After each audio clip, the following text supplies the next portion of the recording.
Halo semuanya, kembali lagi bersama saya Prima pada tutorial pengisian ISPT PPh Badan Part 3. Pada video part 3 kali ini saya akan menjelaskan bagaimana cara melakukan rekonsiliasi fiskal dan mengisi lampiran 1771 lampiran 1. Oke, kita langsung saja ke lembar kertas kerja rekonsiliasi fiskal kita. Di sini ada rekonsiliasi fiskal PT MNF Pesona Indonesia 31 Desember 2018. Oke, di sini juga kita memiliki contoh kasus untuk kita lakukan koreksi fiskalnya. Untuk pertama-tama yang kita lakukan pada kertas kerja kita adalah menyalin laporan laba rugi perusahaan kita untuk kita lakukan koreksi fiskal dan mengisi laporan keuangannya secara komersial. Oke, di sini pada soal terdapat data-data yang terkait dengan biaya-biaya di atas adalah sebagai berikut. Di sini pada soal terdapat data-data yang terkait dengan biaya-biaya, yang mana harus kita lakukan penyesuaian koreksi fiskal. Nomor 1, terdapat soal penghitungan terus menggunakan mekanisme pencadangan. Berarti PT MNF ini melakukan penghitungan dengan mekanisme pencadangan. Sedangkan pada pajak itu pencadangan itu tidak boleh. Yang hanya dibolehkan itu hanya pada PMK 81 tahun 2009, yaitu untuk perusahaan-perusahaan tertentu. Nah, untuk PT MNF sendiri ini menurut PMK tersebut tidak termasuk ke yang berada pada PMK 81 tahun 2009. Maka dari itu di sini kan retur penjualannya ini secara pencadangan senilai 271, sedangkan terrealisasi hanya sebesar 180 juta. Maka untuk retur penjualan itu hanya boleh sebesar 180 juta, maka harus kita koreksi positif sebesar 90 juta. Nah, di sini itu kenapa masuk ke koreksi positif? Karena retur penjualan di sini itu akan menambah jumlah pendapatan. Konsep dari koreksi fiskal itu sendiri yaitu untuk koreksi positif itu menambah pendapatan dan mengurangi biaya, dan untuk koreksi negatif itu sebaliknya. Oke, untuk soal nomor 2, untuk diskon penjualan perusahaan menggunakan metode pencadangan. Namun yang terrealisasi pada tahun 2018 adalah senilai Rp230.904.000. Nah, di sini perusahaan untuk diskon penjualan juga tetap melakukan mekanisme pencadangan. Seperti soal yang tadi, untuk metode pencadangan itu pada pajak itu tidak boleh, sehingga harus dilakukan koreksi. Nah, di sini itu untuk diskon penjualan yang terrealisasi itu senilai Rp230.904, maka dilakukan koreksi fiskal negatif. Nah, kenapa koreksi fiskal negatif? Karena untuk diskon penjualan di sini itu awalnya 103.101, yang terrealisasi itu sebesar 230.904. Nah, nilai tersebut ini mengurangi dari penghasilan yang kita dapat, maka dari itu masuk ke koreksi negatif. Oke, untuk yang selanjutnya di nomor 3, untuk persediaan perusahaan menggunakan metode Comwheel dengan tabel perbandingan antara harga pasar dan harga perolehan. Nah, di sini pada tabel diberitahu untuk persediaan awal itu ada harga pasar dan harga perolehan, dan persediaan akhir juga ada harga pasar dan harga perolehan. Untuk persediaan yang harus digunakan itu adalah penghitungan HPP berdasarkan harga perolehan. Ini pada pasal 10 ayat 6 Undang-Undang PPh. Maka dari itu di sini persediaan awal secara komersial senilai 17 miliar, sedangkan seharusnya itu pakai harga perolehan sebesar 18 miliar. Maka dari itu kita harus mengkoreksi negatif karena di sini itu akan membuat biayanya itu bertambah. Untuk yang persediaan akhir di sini seharusnya itu 39.130.000.000. Tetapi di sini dicatat secara komersial memakai harga pasar, maka dari itu kita harus melakukan koreksi positif sebesar 750 juta. Oke. Nah, di sini ada alasannya kenapa memakai koreksi tersebut, karena mengacu pada pasal 10 ayat 6, sedangkan yang tadi untuk reatur penjualan dan diskon masuk ke pasal 9 ayat 1 huruf C atas pembentukan atau pembukuan dana cadangan. Untuk soal selanjutnya, di sini nomor 4, dalam biaya pembelian sebagian besar dagangan diimpor dari luar negeri. Karena di sini diimpor, maka diberitahukan kalau misalkan nanti ada kredit pajak PPh pasal 22. Untuk yang nomor 5, di sini ada dalam biaya gaji tunjangan terdapat pengeluaran PPh pasal 21 yang ditanggung oleh perusahaan senilai 29.500.000. Nah, di sini kalau misalkan untuk PPh pasal 21 yang ditanggung ini tuh tidak boleh dijadikan sebagai biaya. Yang diperbolehkan itu PPh pasal 21 yang ditunjang. Nah, kenapa demikian? Karena kalau misalkan PPh pasal 21 yang ditunjang itu masuk ke penghasilan bruto dari pegawai tersebut, maka dari itu boleh jadi biaya. Sedangkan kalau misalkan ditanggung itu tidak, jadi tidak boleh dijadikan biaya.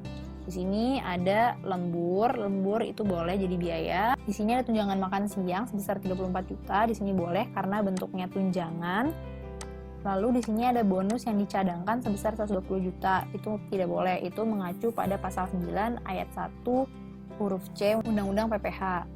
Maka di sini untuk biaya gaji dan tunjangan kita koreksi sebesar 149.500.000, yaitu dari PPh pasal 21 ditanggung perusahaan dan bonus yang dicadangkan. Di sini pasal 9 ayat 1 huruf H dan C.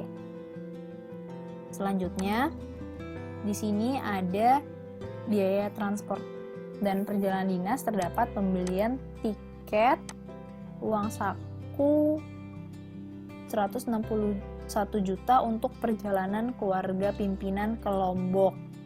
Nah, di sini itu biaya untuk perjalanan keluarga pimpinan ke Lombok itu tidak boleh dijadikan biaya berdasarkan pasal 9 ayat 1 huruf I Undang-Undang PPh. Maka dari itu harus dikoreksi positif. Selanjutnya di nomor 7 ada dalam biaya sewa terdiri dari sewa kendaraan operasional untuk 3 tahun mulai Januari 2018 sebesar 72 juta, sewa komuter 30 juta, dan sisanya adalah sewa mes buat karyawan. Nah, di sini untuk biaya sewa terdiri dari sewa kendaraan operasional untuk 3 tahun boleh dibiayakan, akan tetapi tidak boleh langsung dibiayakan seluruhnya. Karena apa?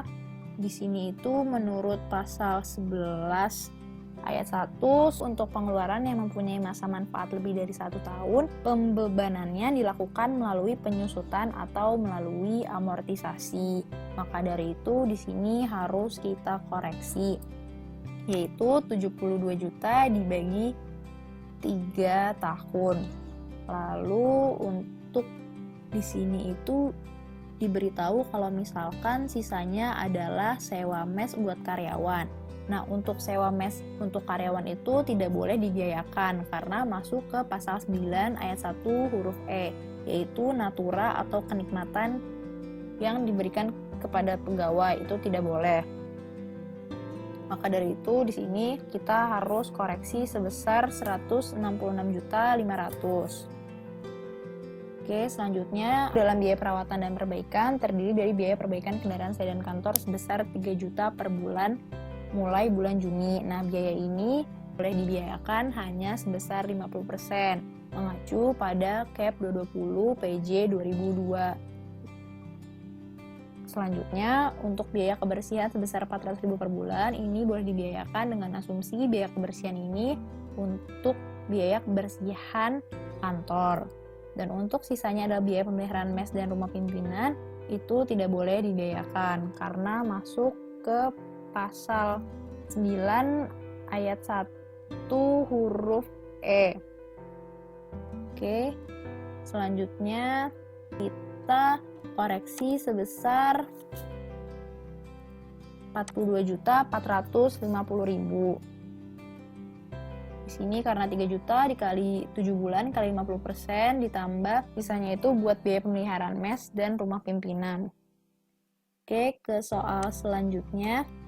Di sini adalah biaya iklan dan promosi yang dibuatkan daftar nominatifnya hanya sebesar 290 juta. Nah, di sini itu biaya iklannya itu yang dibuatkan daftar nominatifnya itu hanya 290 juta. Maka dari itu kita harus koreksi positif sebesar 10 juta agar fiskal kita itu 190 juta. Di sini itu mengacu pada PMK 2 tahun 2010 yang mengatur tentang biaya promosi dan penjualan.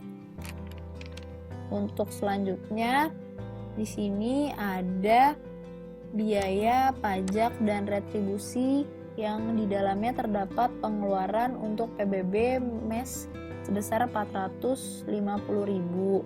Nah, di sini itu tidak boleh dibiayakan karena untuk mes karyawan ini masuk ke pasal 9 ayat 1 huruf E, itu natura yang diterima oleh pegawai, jadi tidak boleh dibiayakan.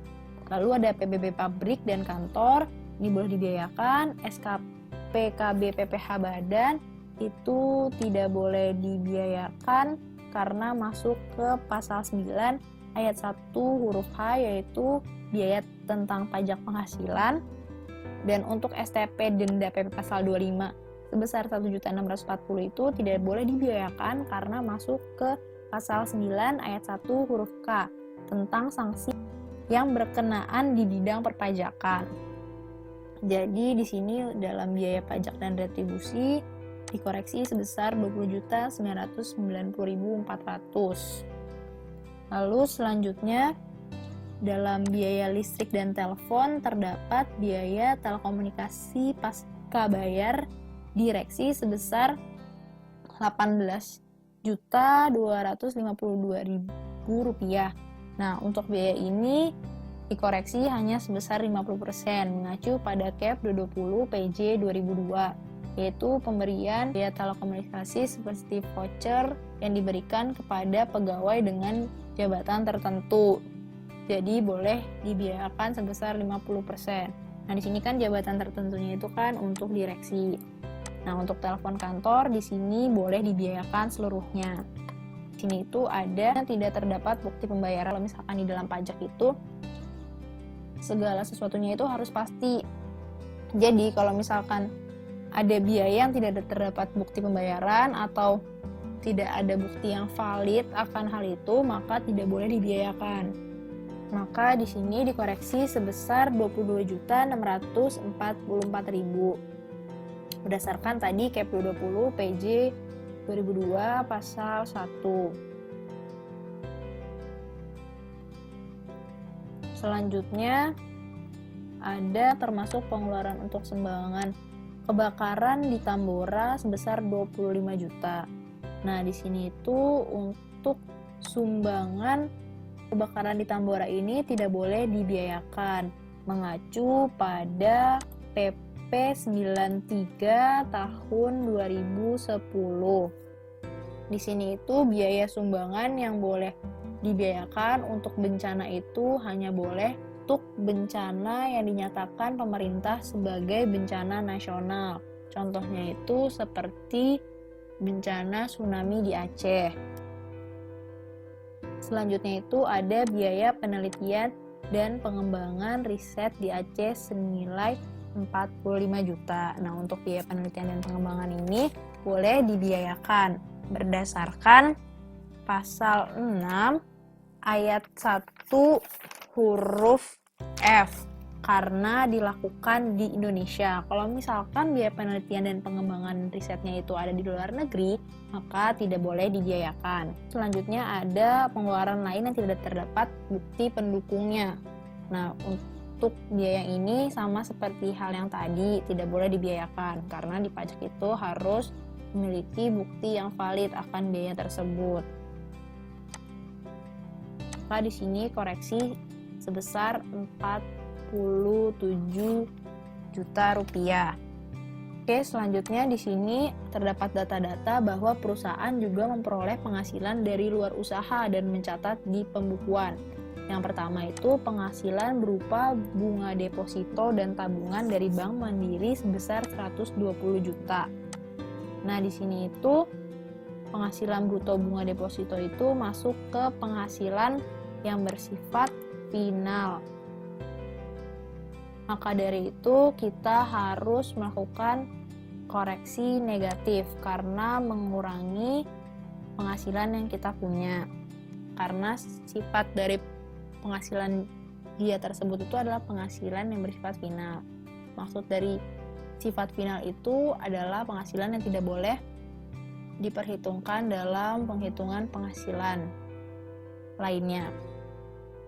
Maka harus kita keluarkan. Selanjutnya ada penghasilan dividen sebesar 650 juta yang berasal dari XBC International Corporation di Bangkok atas penyertaan saham 30%. Nah, di sini itu atas penghasilan dividen dari luar negeri itu boleh dibiayakan. Tapi kalau misalkan dia ini mendapatkan penghasilan dividen sebesar 30% yang berasal di Indonesia, maka penghasilan tersebut itu bukan merupakan objek pajak berdasarkan pasal 4 ayat 3 huruf F Undang-Undang PPH. Nah, di sini itu selanjutnya ada penghasilan laba selisih kurs sudah sesuai dengan ketentuan akuntansi. Nah, untuk penghasilan laba selisih kurs ini itu boleh dibiayakan berdasarkan pasal 6 ayat 1 huruf E, yang mana dia itu sistem pembukuannya itu harus taat asas sesuai dengan SAK yang berlaku di Indonesia. Oke, maka dia di sini nggak dilakukan koreksi. Jadi kalau nggak dilakukan koreksi, maka penghasilan atau biaya yang dari komersial itu sama fiskalnya itu sama. Selanjutnya ada biaya dari luar usaha. Di sini itu ada biaya bunga pinjaman sebesar 2.550.000 di mana terdapat informasi bahwa rata-rata pinjaman per bulan selama tahun 2018-nya itu sebesar 28.450.000 serta rata-rata dana per bulan ditempatkan dalam depositonya itu sebesar 3.125.000. Nah, untuk biaya bunga ini harus diperhitungkan. Tidak boleh semuanya itu boleh jadi biaya. Itu berdasarkan SE 46 tahun 1995. Oke, di sini itu terdapat perhitungannya untuk menghitung biaya yang tidak boleh dijadikan biaya dalam biaya yang dibiayakan di biaya komersial kita. Maka dari itu di sini terdapat rumus yaitu 3.125 juta yaitu berasal dari rata-rata dana per bulan yang ditempatkan dalam deposito dibagi dengan rata-rata pinjaman per bulannya selama 2018 senilai 28.450 juta dikali dengan biaya bunga pinjamannya sebesar 2.550 juta. Maka dari itu terdapat biaya yang tidak boleh dibiayakan itu sebesar 280 juta 96.661.000 rupiah, yang mana menghasilkan biaya yang boleh dibiayakan itu sebesar 2.269.903.339.000 rupiah. Di sini langsung kita dapatkan net income atau laba sebelum pajak kita sebesar 8.419.117.61.000 rupiah.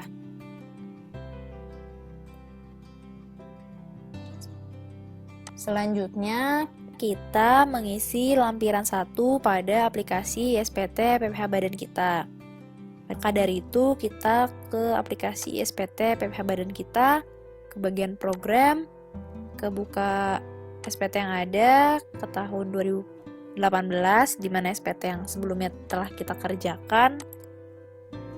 Kita ke SPT PPH, lalu ke lampiran, kita pilih lampiran 1. Nah, di sini pada lampiran 1 terdapat 3 halaman. Yang pertama halaman 1, halaman 2, dan halaman 3.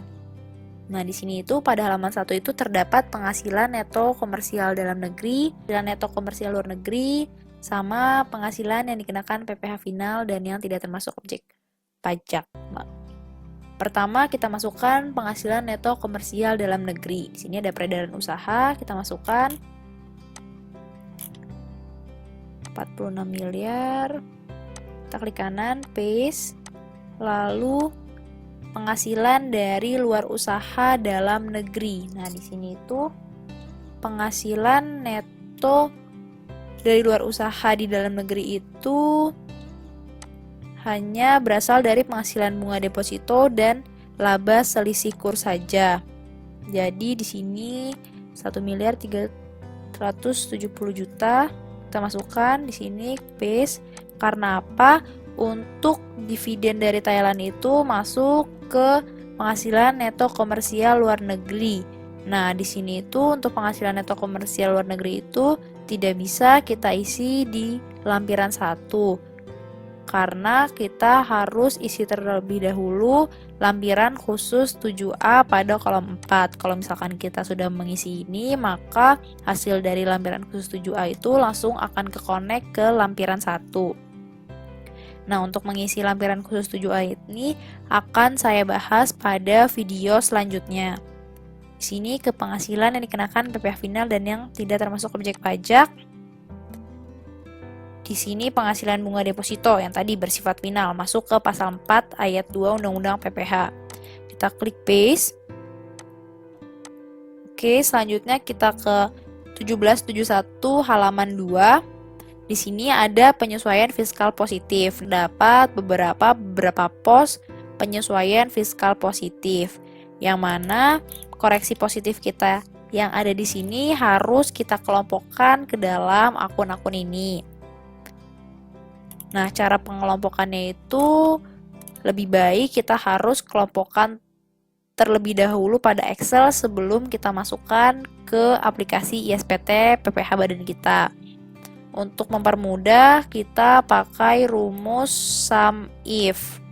Nah, di sini itu kita kelompokkan seperti untuk biaya transportasi dan perjalanan dinas. Nah, di sini itu dia ada biaya dari pasal 9 ayat 1 huruf I, yaitu biaya yang dibebankan atau dikurangkan untuk kepentingan pribadi wajib pajak atau tanggungannya. Nah, di sini ini kita lihat di formulir 1 halaman 2-nya itu untuk penyesuaian fiskal positif, dia ini masuk ke 5A, maka di sini kita tulis saja 5A. Lalu selanjutnya di sini ada biaya dari biaya listrik, air, dan telepon. Dia ini masuk ke Cap 220 PJ 2002 yang mana masuk ke natura atau kenikmatan yang diterima oleh pegawai. Di sini itu masuk ke bagian 5C. Ini penggantian atau imbalan pekerjaan atau jasa dalam bentuk natura atau kenikmatan. Oke. Sudah kita kelompokkan. Lalu di sini kita buat sum if. Di sini sum if-nya itu pakai range yang ini yang kita buat. Lalu kriterianya itu kriteria 5A. Yang mana sebelumnya kita buat dari 5A sampai 5L, lalu untuk sum range-nya itu dikoreksi fiskal positif. Nah, pada rumus yang ini kan saya hanya memasukkan pada akun-akun yang memiliki satu koreksi fiskal saja. Sedangkan terdapat akun-akun yang di dalamnya beberapa koreksi fiskal. Maka dari itu di sini saya kelompokkan lebih lanjut akun-akun tersebut agar pengerjaan saya lebih terstruktur dan dapat diperiksa dengan baik apabila terdapat kesalahan. Contohnya di sini itu dalam biaya gaji dan tunjangan terdapat pasal 9 ayat 1 huruf H dan huruf C. Dilihat dari soal, dalam biaya gaji dan tunjangan terdapat pengeluaran PPh pasal 21 yang ditanggung oleh perusahaan sebesar 29.500.000. Di sini kita tulis 29.500.000. Nah, untuk PPh pasal 21 yang ditanggung itu masuk ke nomor 5F, yaitu pajak penghasilan. Maka di sini kita masukkan ke 5F. Selanjutnya ada bonus yang dicadangkan sebesar 120 juta. Nah, 120 juta ini masuk ke pembentukan atau pemupukan dana cadangan sehingga masuk ke 5B. Lalu setelah kita kelompokkan semuanya, kita buat rumus sum if-nya itu jadi ada dua. Yang pertama itu sum if yang memiliki koreksi pada akunnya hanya satu, sama koreksi yang pada satu akun itu memiliki beberapa koreksi fiskal positif. Nah, fungsinya itu di sini itu untuk mempermudah pengerjaan kita. Nah, makanya di sini kita tinggal masukkan saja. Di sini 5A kita copy, paste, terus ke 5B kita copy, kita paste, 5C kita copy, paste, lalu ini 5E kita copy, kita paste, lalu 5F kita copy, paste, 5H kita copy, paste, lalu yang terakhir ada 5L kita copy, paste. Nah, kita total di sini 1.741.181.060,81 sama di sini. Selanjutnya kita ke 1771 halaman 3. Di sini penyesuaian fiskal negatif. Untuk penyesuaian fiskal negatif, kita di sini hanya terdapat dua, yaitu di diskon penjualan dan persediaan barang awal yang ditotal sebesar 1.268.803.000 rupiah. Karena apa? Karena di sini penghasilan bunga deposito itu sudah masuk ke penghasilan yang bersifat final yang berada pada halaman 1 sebelumnya. Di sini kita copy, kita masuk ke penghasilan fiskal negatif lainnya, kita paste. Nah, di sini kan ada penyesuaian fiskal positif dan negatif itu untuk penyusutan dan amortisasi. Nah, untuk mengisi selisih penyusutan komersial dan amortisasi baik itu koreksi positif maupun negatif itu tidak bisa langsung diisi di lampiran 1, tetapi harus kita isi terlebih dahulu di lampiran khusus untuk pengisian penyusutan dan amortisasi. Kalau misalkan kita sudah mengisi lampiran khusus tersebut, maka selisih dari penyusutan dan amortisasi ini langsung ke connect ke lampiran 1.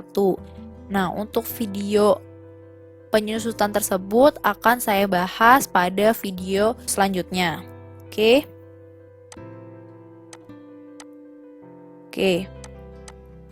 Di sini penghasilan neto fiskalnya itu sebesar 7.769.117.061. Ya, sudah sama. Kenapa penghasilan neto fiskalnya itu 7.769.117.061 bukan 8.419.117.061? Karena pada lampiran 1 yang ini belum kita masukkan penghasilan neto komersial luar negeri atas dividen dari Thailand sebesar 650 juta. Jadi di sini untuk mengkoreksi apakah penghasilan kita sudah benar, di sini sudah benar antara kertas kerja yang kita buat dengan yang ada di ISPT. Kalau soalnya penghasilan neto komersial luar negeri ini sudah terisi, yang mana kita isi di lampiran khusus 7A kolom 4 terlebih dahulu, maka nanti penghasilan neto fiskal kita itu akan sebesar 8.419.117.061. Oke, di sini kita simpan, kita pilih yes. Data berhasil disimpan, kita pilih oke, kita tutup. Setelah saya menjelaskan tentang rekonsiliasi fiskal perusahaan tidak final, di sini saya akan menjelaskan sedikit tentang rekonsiliasi fiskal perusahaan final. Untuk perusahaan yang penghasilannya bersifat final itu, salah satu contohnya itu adalah perusahaan konstruksi, perusahaan pelayaran dan penerbangan luar negeri, perusahaan yang memakai PP 23 tahun 2018, yaitu perusahaan yang menggunakan tarif PPh final sebesar 0,5% dari penghasilan bruto. Untuk memakai PP 23 tahun 2018 ini terdapat batasan waktu pemakaiannya, yaitu untuk wajib pajak badan berbentuk CV, firma, dan koperasi hanya dapat menggunakan tarif 0,5% ini selama 4 tahun. Dan untuk WP badan berbentuk PT hanya bisa dilakukan selama 3 tahun. Nah, perlu diketahui sifat final di sini itu adalah penghasilan yang tidak perlu digabungkan dengan penghasilan lain yang non-final dalam penghitungan pajak penghasilan pada SPT tahunan, yang mana nanti dalam melakukan koreksi fiskal semua penghasilannya itu akan dikoreksi negatif. Dan sini juga diberitahu bahwa biaya-biaya yang digunakan untuk menghasilkan, menagih, dan memelihara penghasilan menggunakan PPh bersifat final tidak dapat dikurangkan, yang mana harus dikoreksi positif. Oke. Jadi bagaimana cara untuk melakukan rekonsiliasi? Di sini kita lihat misalkan di sini contoh rekon PT MNF Pesona Indonesia. Misal dia ini merupakan perusahaan konstruksi, maka dari itu kita harus melakukan koreksi pada semua penghasilan dan biaya dari perusahaan konstruksi tersebut. Jadi di sini dia koreksi negatif,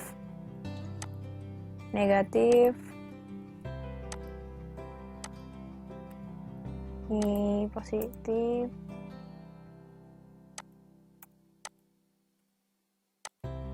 Oke, dan ini biaya-biayanya juga kita koreksi positif.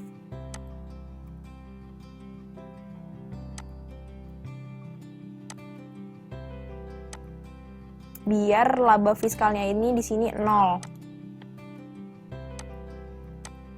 Oke, dan berlaku pula untuk biaya di sini. Dia jadi koreksinya positif. Ya tinggal kita tarik aja ke bawah. Jadi 0 semua. Nah, di sini itu yang berlaku itu untuk penghasilan yang dari konstruksi. Tapi kalau misalkan di sini dia punya other income.